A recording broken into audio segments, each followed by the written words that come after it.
Buenos días a todos. Muchas gracias a la organización del American College para invitarme a dar esta charla. Mi nombre es Felipe Quesada, soy cirujano colorectal de la Clínica Universidad de los Andes y el Hospital Sotero del Río y voy a hablarles sobre cáncer colorectal familiar. No tengo ningún conflicto de interés. Los objetivos de esta presentación será discutir sobre nociones moleculares básicas del cáncer colorectal hereditario y los síndromes genéticos más frecuentes asociados a estas mutaciones y definir conductas de tratamiento y seguimiento desde un punto de vista quirúrgico enfocado en cirugía colorectal. Cuando me tocó enfrentarme a este tipo de síndromes hereditarios durante la residencia, quedé principalmente con muchas dudas y no tenía claro cuál era la utilidad real que yo como cirujano tuviese que saber un poco sobre esto. Pero mientras más va avanzando, uno se da cuenta que hasta el 10% de los cánceres de colon pueden ser determinados por síndromes genéticos hereditarios con mutaciones conocidas. Y eso es importante porque cuando uno conoce bien enfermedades genéticas de este tipo, se sabe que el riesgo de desarrollar cáncer de colon es muy elevado, por ende es importante su detección para el mismo paciente y tratar de prevenir esos cánceres y para los sistemas de salud, porque efectivamente son pacientes cuya atención de salud va a ser frecuente, va a requerir mucho más seguimiento y aparte sus mismos familiares pueden estar en riesgo. En ese contexto, y la única forma de entender cuáles son estos tipos de síndromes hereditarios, requerimos saber un poco de los mecanismos genéticos de cáncer colorectal. Entre ellos tenemos tres principalmente: la inestabilidad microsatelital, que es la más frecuente en términos desde el punto de vista hereditario, la inestabilidad cromosomal y lo que se llama el fenotipo metilador de islas de CpG.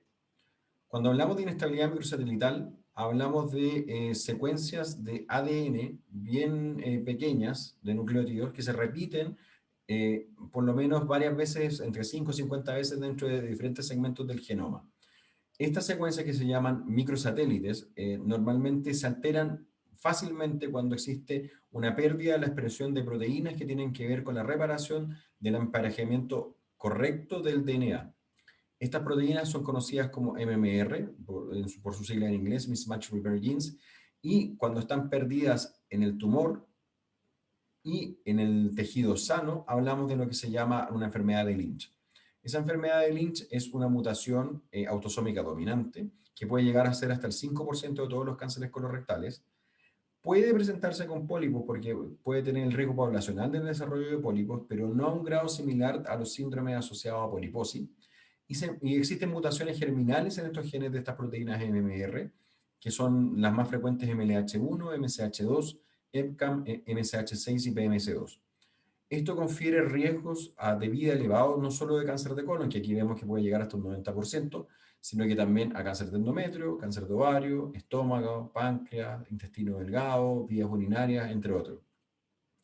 La forma de diagnosticar estos tumores es bastante, existen varias estrategias. La estrategia inicial más antigua era a través de criterios clínicos, más la secuenciación de estos pacientes, o actualmente lo que se hace es enviarlo a un estudio, un panel genético. Los criterios clínicos habituales que se utilizaban son para detectar tanto, por un lado, la inestabilidad, que eso se hacía a través de los criterios de Bethesda, o a través de criterios de Ámsterdam, que tienen que ver principalmente con riesgos de síndromes colorectales hereditarios. Cuando uno ocupa estos criterios, determinan el grupo de pacientes que debería ir a secuenciación, pero el problema es que la sensibilidad de estos criterios es bien baja. Estamos hablando más o menos para los criterios de Ámsterdam de un 50% y de Bethesda hasta un 70%, lo cual hace que este approach sea bastante costoso, dado que hay que estudiar muchos pacientes para poder encontrar aquellos que puedan ser sospechosos reales de Lynch.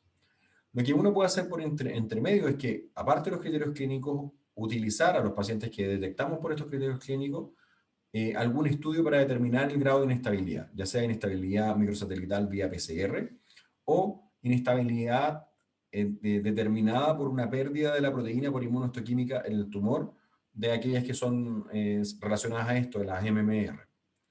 En ese contexto, cuando uno encuentra al paciente, lo manda al estudio genético, a este estudio, perdón, de inestabilidad, pero la sensibilidad va a seguir dependiendo de los criterios de Bethesda, pero va a ser más costo efectivo, ya que vamos a seleccionar mejor dentro de este grupo de pacientes a quién deberíamos estudiar.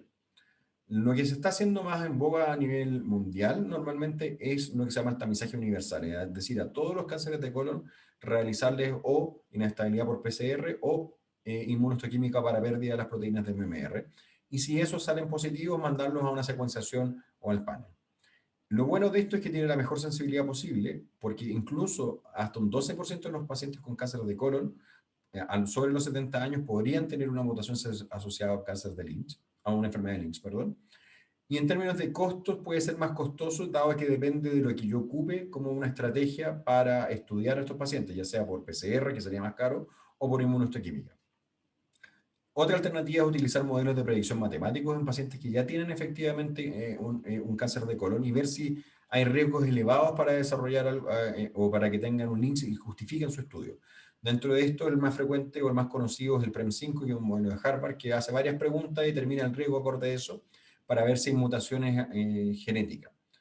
El problema es que modela muy bien MLH1 y MSH2, pero no es muy bueno para PMC2, que es un gen bastante infrecuente, por decirlo de una forma. Eso aumenta también la posibilidad de presencia de falsos negativos y también no tenemos mucha utilidad para realizar esto con los familiares de los pacientes. Nuestra experiencia en el Sotero del Río con tamizaje universal se hizo todo el año 2016 por un proyecto cofinanciado con la Universidad Católica, en donde hicimos tamizaje universal para cerca de 65 pacientes y determinamos que ningún paciente de estos presentó preoperatorio ningún criterio de Ámsterdam y los criterios de Bethesda eran con una sensibilidad muy baja de un 50% y una especificidad de un 74%, lo cual le da una precisión a este estudio de un 71%. Es decir, que un 30% de pacientes no podía ser detectado. Encontramos un 12% de pérdida de MMR con un paciente con síndrome de Lynch que no cumplía ni siquiera criterios de Bethesda ni Amsterdam y desarrolló durante el seguimiento un cáncer de endometrio posterior a la cirugía del cáncer de colon. Con respecto al manejo quirúrgico, esta conducta no va a variar según el manejo estándar, salvo que tengamos conocimiento previo de la mutación germinal del MMR del paciente. Si pasa eso, la decisión quirúrgica va mucho con la discusión con el paciente y depende mucho de la localización del tumor, si es de recto, de colon, si requirió neoadyuvancia, cuál es el estado esfinteriano, la longitud del intestino delgado, cuántos años tiene el paciente, cuál va a ser el nivel de cumplimiento del paciente para cualquier estrategia de seguimiento, etc. ¿Por qué eso es importante? Porque los pacientes con síndrome de Lynch tienen un elevado riesgo de cáncer colorectal metacrónico que puede llegar hasta un 70% a los 30 años posterior al caso índice. En el trabajo de la derecha que me tocó participar y hacer durante mi estadía en Estados Unidos, analizamos por diferentes genes y lo que vimos que efectivamente los genes con mayor propensidad a tener cáncer metacrónico son aquellos relacionados a MLH1 y MSH2. ¿Y por qué es importante esto? Porque sabemos que en ese grupo de pacientes probablemente una colectomía total va a generar una mayor sobrevida, sobre todo en pacientes con diagnósticos más jóvenes. Por ende, la recomendación actual, que es discutible siempre con los pacientes, es que en pacientes con mutaciones como MSH2 y MLH1 debería ofrecerse la posibilidad de hacer una colectomía subtotal versus total, y con pacientes con mutaciones MSH6 y PMC2 se podría discutir la cirugía extendida o seguimiento más estricto. Otro mecanismo desde el desarrollo de cáncer hereditario es a través de la inestabilidad cromosomal. Estos son cambios en el número, tamaño o ubicación de los cromosomas en el cariotipo. Y esto puede ocurrir normalmente gatillado por algunos oncogenes que principalmente en caso de colon es el APC. El APC es un gen supresor de tumores, lo cual está relacionado con la vía de la apoptosis celular y es la que se relaciona para el desarrollo de pólipos adenomatosos también en la vía esporádica. En este caso, una vez ganado el pólipo, se van ganando diferentes mutaciones, por ejemplo, en Carras, que es otro oncogen relacionado a la MAP quinasa, o en P53, que es un gen supresor de tumor que al modificarse no detiene el ciclo celular en G1S en lo que son las células tumorales. Como les decía, esto normalmente está asociado a las poliposis adenomatosas, las cuales las vamos a dividir en dos grupos grandes, en aquellas que son autosómicas dominantes, que son dos grupos principales. La más conocida, que es la poliposis adenomatosa familiar, tanto en su versión clásica como atenuada, como una mutación en este gen en el APC, pero también hay una poliposis asociada a lo que se llama el proofreading de la polimerasa, que está asociado a mutaciones genéticas en el gen de Pol y de Pol1. La PAF habitualmente clásica, uno la diagnostica por más de 100 pólipos que van apareciendo desde la adolescencia, y su versión atenuada son pólipos entre 10 y menor a 100, pero sobre todo en edades más tardías, sobre 40 o 50 años. Ambas se asocian a lesiones extracolónicas como adenomas duodenales, tumores desmoides, hipertrofia congénita del epitelio pigmentado en la retina, osteomas y neoplasias tiroideas. Con respecto a la poliposis asociada a Proofreading, es mucho más bien una oligopoliposis, es decir, un poco más de 10 pólipos, y las lesiones asociadas normalmente son las adenomas duodenal y cáncer de endometrio. El único síndrome hereditario que es autosómico recesivo es la MAP, o la poliposis asociada al gen del MUT-YH. En ese caso también se presenta como una oligopoliposis, pero también podría tener un fenotipo similar a la PAF y con manifestaciones extracolónicas que podrían ser de adenomas duodenales o neoplasias tiroideas. En términos de la estrategia diagnóstica, el diagnóstico es bastante sencillo porque normalmente con la colonoscopía se hace. En este caso, múltiples pólipos en todo el marco colónico, una PAF clásica. Ahora bien, en pacientes que tienen antecedentes de familiares con PAF, el seguimiento o la primera colonoscopía debería hacerse alrededor de los 10-12 años para determinar la carga y poder ver si se puede generar la cirugía alrededor de los 18-20 años, que es lo que frecuentemente nosotros recomendamos. La cirugía normalmente es una proctocolectomía, es decir, sacar todo el colon y el recto y generar un reservorio ileal. Ahora bien, en casos bien seleccionados, cuando existen poca cantidad de pólipos en el recto, son pequeños y son de bajo grado, uno podría ofrecer la preservación de recto, sobre todo en mujeres de edad fértil, para no interferir con el tema de la fertilidad. Otro tipo de poliposis asociada a cáncer de colorectal hereditario son las poliposis amartomatosas. Estas poliposis tienen que ver con pólipos de músculo liso que conllevan un poco más de riesgo de cáncer de colon. La principal es el Peutz-Jeghers. Normalmente eso da un riesgo sobre un 70% de cáncer de colon y está asociada a la mutación del gen de STK11. La presentación clínica pueden ser por sangrados o por obstrucciones intestinales, por ejemplo, en este caso que tuvimos hace una semana en Sotero del Río, que muestra una intersuscepción producto de este pólipo y que requirió cirugía. Por otra parte, está la poliposis juvenil, que puede tener un riesgo de cáncer colorectal de 40% y está asociado a las mutaciones de genes del SMAD4 y BMPR1A. Los pólipos son bastante distintos a los adenomatosos, por lo cual la sospecha, tanto clínica como por el patólogo, van a ser más sencillas y el manejo es bastante determinado según los síntomas también. Otro tipo de poliposis amartomatosa, como el PETEN, que está relacionado al síndrome de Cowden, da un riesgo bajo de cáncer colorectal, por lo cual no estaríamos muy en discusión con respecto a este tema. La última vía que puede existir en este contexto de mecanismos de cáncer hereditario es la vía del fenotipo metilador de las islas de CpG. Los islotes de citosina fosfatada con guanina normalmente están presentes en los promotores de varios genes, de muchos genes. Y esas zonas son susceptibles, en casos de vías de carcinogénesis, a la metilación de ellas. Al metilarse, el gen se suprime, por ende no sigue funcionando más.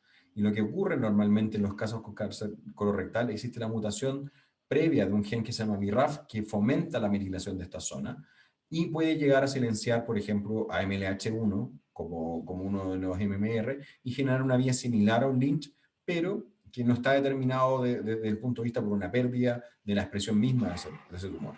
Esta vía es conocida como la vía cerrada de pólipos y normalmente se asocia desde el punto de vista genético a un síndrome de poliposis cerrada, que los criterios de la OMS son los que están expuestos ahí, pero normalmente tienen que ver con la cantidad de pólipos cerrados, el número y tamaño.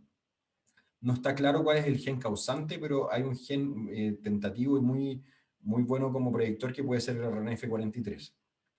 Finalmente, el último tipo de cáncer colorectal es aquel familiar, es decir, aquel que no tiene ningún síndrome genético determinado, pero que conlleva mayor riesgo a desarrollarse durante la familia. Eso puede ser por causas variadas, pueden haber una asociación de múltiples genes con metentrancia baja y polimorfismo que pueden determinar la mayor facilidad de formación de cáncer colorectal, y eso aumenta de 2 a 4 veces más el riesgo de cáncer colorectal digamos, que la población general, dependiendo del número y el tipo de parentesco con el paciente índice. Esta forma de resumen de lo que acabamos de conversar, solamente agregar cuáles son los tipos de seguimientos que podemos tener. En los pacientes con enfermedad de Lynch, el seguimiento se sugiere con una coloscopía de 2 a 3 años del colon remanente. En el caso de las poliposis adenomatosas, debe revisarse el colon y el recto remanente cada 6 o 12 meses. Los amartomas es más bien manejo de especialista. Y en lo que son los adenomas cerrados no está muy claro, pero el seguimiento sería similar a las recomendaciones actuales para adenomas. Finalmente, los mensajes que quiero que se lleven para la casa es que hasta un 10% de los cánceres colorectales son parte de un síndrome hereditario. La sospecha y la detección son importantes dado el costo elevado para pacientes y sistemas de salud que esto conlleva. El más frecuente de los síndromes es la enfermedad de Lynch y no está asociado a presencia de múltiples pólipos, por lo que su detección debe ser activa. El manejo quirúrgico, tanto para el Lynch como las poliposis, debe tomar en cuenta múltiples variables, tanto de la calidad o el tipo de enfermedad por la mutación o no, sus condiciones y las preferencias propias del paciente. Las poliposis no adenomatosas son raras y son más bien de resorte de manejo de equipos multidisciplinarios. Finalmente, quisiera nuevamente agradecer por la oportunidad de hacer esta presentación. Dejo mis contactos abajo y muchas gracias a todos.